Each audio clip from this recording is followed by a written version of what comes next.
আইনের প্রতি শ্রদ্ধাশীল রেখে বলছি, কারো সাথে আমাদের শত্রুতা নাই। আমরা যে বিষয় নিয়ে আজকে এখানে আসলাম সবাই একমত হবেন নির্দ্বিধায়, কারণ সেফ রোড এটা আমাদের কাম্য। আমরা যদি সুস্থ হয়ে বাঁচতে চাই, আমাদের সেফ রোড গণতান্ত্রিক অধিকার, একটা একটা মানুষের অধিকার।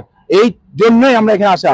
আজকে যাকে নিয়ে আমরা, যার উসিলাতে আজকে এই মানববন্ধন করলাম, যিনি আজকে শাহাদাত বরণ করেছে, অ্যাক্সিডেন্টে মৃত্যুবরণ করেছে, আমাদের সহকর্মী তানজিমুল ইসলাম সাইফুল, আমরা তার রক্তের এই মাধ্যমে আমরা বলছি এইটা যেন ফ্রুটফুল হয়। আমরা যেটা চাচ্ছি সড়ক নিরাপদ, সেফ রোড, সেফটি আপনারা নিশ্চিত করুন।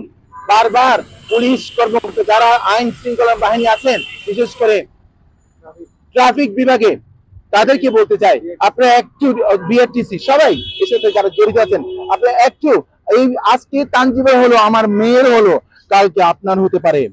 আপনি সাবধান হয়ে যান এখন থেকেই, কালকে আপনার হতে পারে, আপনিও হতে পারেন এই এই বলিদান। প্লিজ আপনাদেরকে আবার বলছি, আমাদের এই আওয়াজ থেকে আপনারা গড়ে তুলুন সবার কাছে এবং সরকারের কাছে। যারা আরেকটি কথা যেটা বলছেন, বিআরটিসির কথা বলছেন, আপনারা জানেন শহরে যে সমস্ত গাড়ি চলাচল করছে, আপনারা সবাই জানেন যে এটার কোনো লাইসেন্স, এদের ফিটনেস নেই, তারপরেও তারা কেন বারবার সুযোগ পাচ্ছে। আপনাদেরকে আবার বলছি, আপনি কঠোর হস্ত দমন করুন, আমরা আপনারা সবসময় আছি। ইংলিশ ট্র্যাক থেকে বলছি, আমরা আজকে মানববন্ধনে আসতে চাইনি, কিন্তু আমরা চাই, হয়তো হতে পারে আমাদের আজকের এই আওয়াজ এমন আওয়াজ হতে পারে বিশ্বে পৌঁছতে পারে, যে আওয়াজের মাধ্যমে আমাদের এই চাওয়াটা বাস্তবায়ন হতে পারে।